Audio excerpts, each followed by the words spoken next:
Kamusta mga kapitan? Isang malupit na araw sa inyo. Ngayon ay pag-usapan natin ang hidwaan ng Israel at ng Arab countries. Nangyari ito noong 1948 sa Middle East. Ang death toll sa mga nangyaring mga digmaan, pag-aalsa, pagganti ng Israel sa Lebanon ay hindi kailanman binilang at kinalkula. Pero masasabi natin na nasa mahigit 10,000 ang namatay. Bago natin simulan ay mag-intro muna tayo.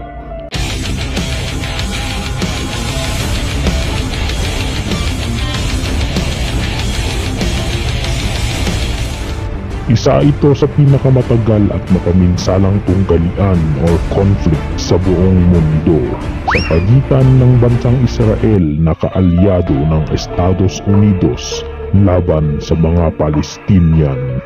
Ang bansang Palestine ay lumikas matapos maitatag ang Estado ng Israel. Pagkatapos na lumakas ang pamumuno ng Israel na mayroong kontrol sa mga malalakas na armas, ang mga Palestinians ay nakikita bilang mga api na biktima ng mga bansa sa Middle East at matinding rehimen ang ginagawa nila upang mataguyod ang pagkawasak ng bansang Israel. Upang suportahan ang hangarin sa World War I, ipinangako ng Great Britain sa mga Palestinians at mga Arabo sa isang declaration na tinatawag na Balfour Declaration ng 1917. Ito ay patungkol sa pagtatag ng tahanan para sa mga Hudyo sa bansang Palestine. Ito ay sulat galing kay Arthur James Balfour na Foreign Secretary ng United Kingdom sa panahong iyon para kay Lord Rothschild na leader ng British Jewish community. Inilabas ang deklarasyong ito noong November 9, 1917. Ang mandatong ito sa mga Briton patapos ang digmaan laban sa Palestine ay nakakitaan ng mataas na bilang ng imigrasyon ng mga Hudyo at seryosong alitan sa pagitan ng mga Arabo at Hudyo. Ang pagtatalong ito ay inaasahan na maayos nang bumoto ang United Nations para sa paghahati ng Palestine at pagtatag ng Estado ng mga Hudyo noong 1948. Ngunit ito ay humantong sa isang giyera nang agad na umatake ang mga kalapit na estado ng mga Arabo tulad ng Egypt, Jordan, Syria, Lebanon at Iraq.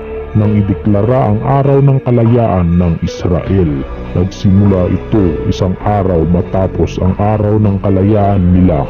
Ang bagong estado ng mga Hudyo ay nakaligtas mula sa mga pag-atake.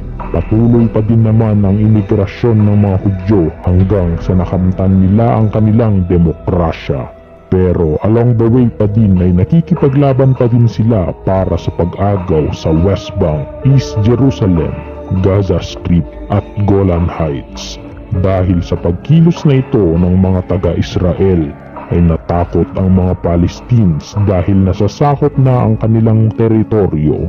Iniisip nila na nagbabanta ang mga Hudyo upang makuha ang kanilang mga ancestral lands. Ngunit ang nais lang naman ng Israel ay ang aktibong areglo para makuha nila ang lupa o teritoryo na para sa kanila. Pero ito ay pinahayag ng United Nations na ang ginagawa ng Israel na land grab ay illegal. Ngunit iminungkahi ng UN Security Council Resolution 242 na ang isang lupain para sa kapayapaan o land for peace na kasunduan ay maaaring maging negotiable para makalikha ng isang estado ng mga Palestine sa mga nasasakop na teritoryo para makapagbigay ng tirahan sa mga lumikas na Palestine noong nagsimula ang kanilang hidwaan para maayos at para sa normalisasyon ng mga Arab-Israel relationship. Ngunit ang mahabang kasaysayan ng masigasig na kompetisyon ng bawat isa para sa maliit na lupain sa silangang Mediterranean ay nagdulot pa ng mas malaking hidwaan at puot sa isa't isa. Kaya't ang resolusyong ito ay halos imposibleng maayos at maareglo. Nakakalungkot dahil sa interes ng bawat isa Alinman sa mga Arabo o Hudyo, ang alitang ito ay patuloy na tatakbo at tatakbo. Dapat mong alamin na ang pagkatalo ng mga estado ng Arabo sa Six-Day War of 1967 ay nagsimula ang pagbuo ng Palestinian Liberation Organization o PLO na nakatuon sa pagpapalaya sa sariling bayan sa pamamagitan ng makabagong armas at sandatahan. Pero napagkasunduan din ng mga PLO na makikilahok na lamang sila sa peace process.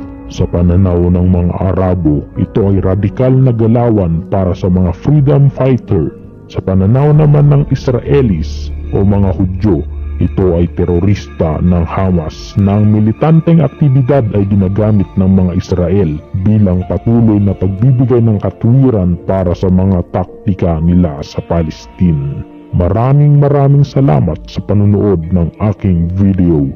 Subaybayan nyo ang videong ito dahil may part 2 para sa ginawang movement ng bansang United Arab Emirates para sa peace order nila sa bansang Israel. Kaya huwag kalimutang mag-subscribe.